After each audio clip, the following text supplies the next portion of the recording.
નમસ્કાર. આજના સમાચાર. શહેરામાંથી નકલી દૂધ બનાવટની ફેક્ટરી ઝડપાઈ. નાગરિકોના આરોગ્ય સાથે ચેડા.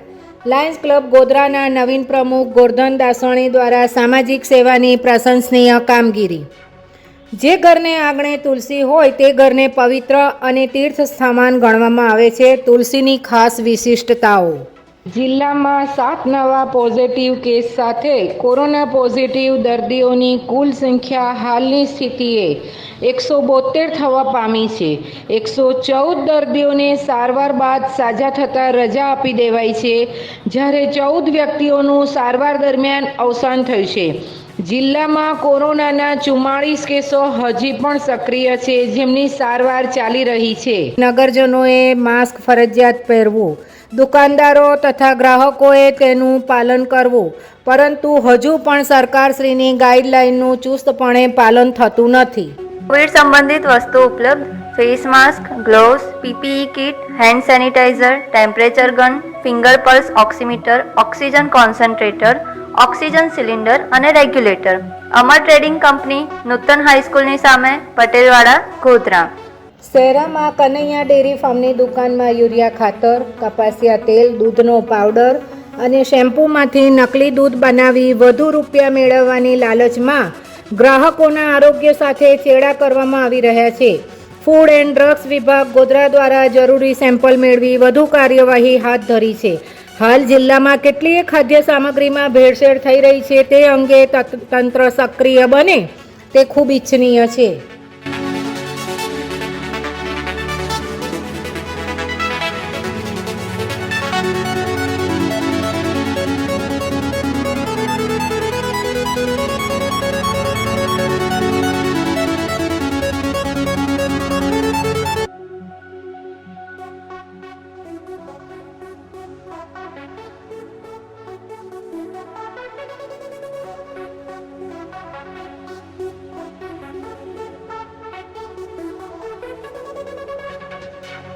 લાયન્સ ક્લબ ગોધરાના નવીન પ્રમુખ ગોરધનભાઈ દાસવાણી તથા તેમની ટીમ દ્વારા કોરોના મહામારીમાં સરકારની ગાઈડલાઈન મુજબ ફરજિયાત માસ્ક પહેરવું તે સંદર્ભે કોરોના વોરિયરની ભૂમિકા બજાવતા બેંક કર્મચારીઓ, આરોગ્ય, પોલીસ કર્મચારીઓને લાયન્સ ક્લબના લોગોવાળા માસ્ક વિતરણ કરી સામાજિક સેવાકીય પ્રવૃત્તિઓનો શુભારંભ કર્યો છે.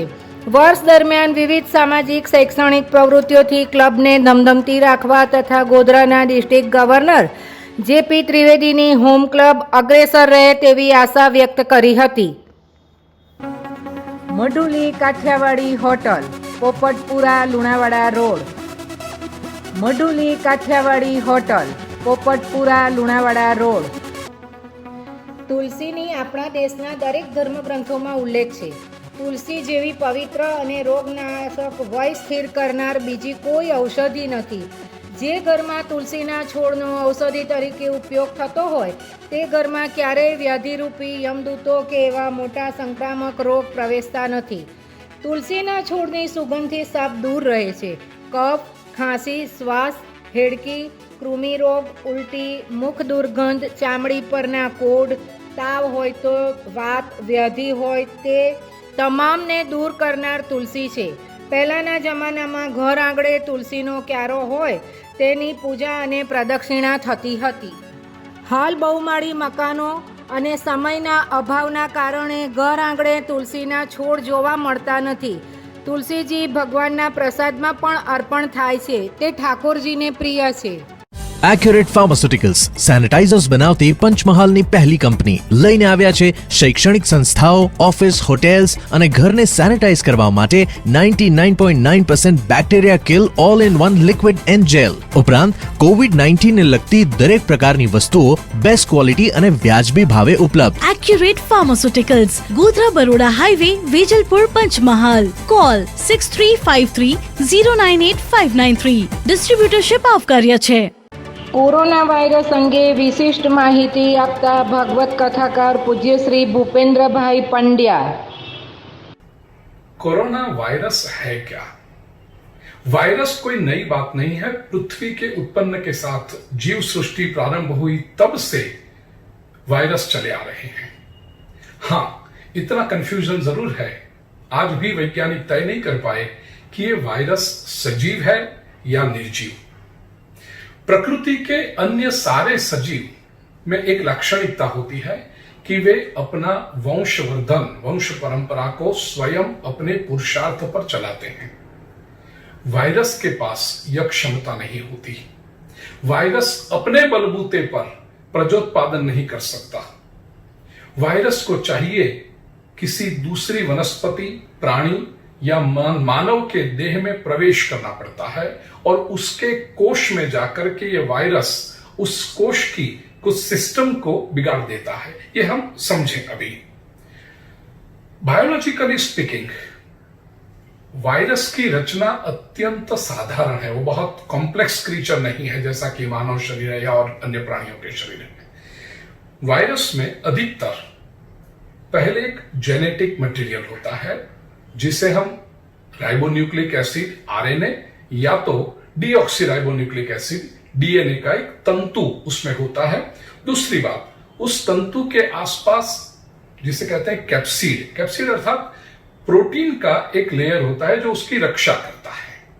और कोरोना वायरस जैसों में एक विशेष होता है कि इस प्रोटीन के लेयर के ऊपर भी एक बी लिपिड का आवरण होता है।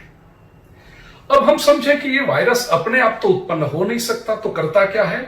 वो ये करता है कि हमारे शरीर में प्रवेश करके, ये कोरोना वायरस विशेष करके कोश में पहुंच जाता है और हमारे कोश की जो जेनेटिक कोड सिस्टम है उसको विक्षिप्त कर देता है, उसको क्षतिग्रस्त कर देता है, बिगाड़ देता है और उसमें वो अपने आप को उत्पन्न करने लगता है हमारे कोशों का उपयोग करके, हमारी सिस्टम का दुरुपयोग करके। अब इसके लिए भी परमात्मा ने जो मानव देह बनाया वो व्यवस्था तो की है कि यदि कोई ऐसा बाहरी शत्रु आ जाए तो हमारे शरीर के भीतर से ही संरक्षण व्यवस्था है जो उस पर आक्रमण करती है, उसे मिटा देती है। लेकिन ये प्रकृति के चलते हुए लाखों वर्षों में ये वायरस भी है ना बहुत चालाक हो गए हैं। उनको भी पता चल गया कि यदि हम हमारी उपस्थिति मानव शरीर के कोशों में जाकर के बता देंगे तो संरक्षण व्यवस्था परमात्मा दी हुई है, हमें खत्म कर देंगे। जो हमें बुखार आता है वो इसी का लक्षण है।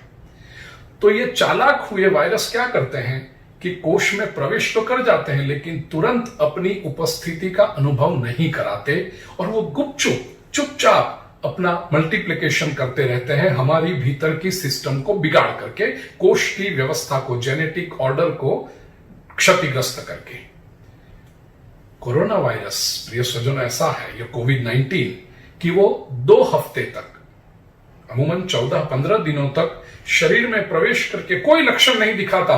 वो अपने आप को मल्टीप्लाई करते रहता है, अपनी संख्या बढ़ाते रहता है और जब वो इतना प्रबल हो जाता है कि विकराल बनके, भयानक बनके वो 14 दिन के बाद, 15 दिन के बाद अपनी अस्तित्व को प्रकट कर देता है और उस समय हमारे शरीर की जो संरक्षण यंत्रणा है वो पर्याप्त नहीं हो सकती। बुखार तो आता है लेकिन पर्याप्त नहीं हो सकती।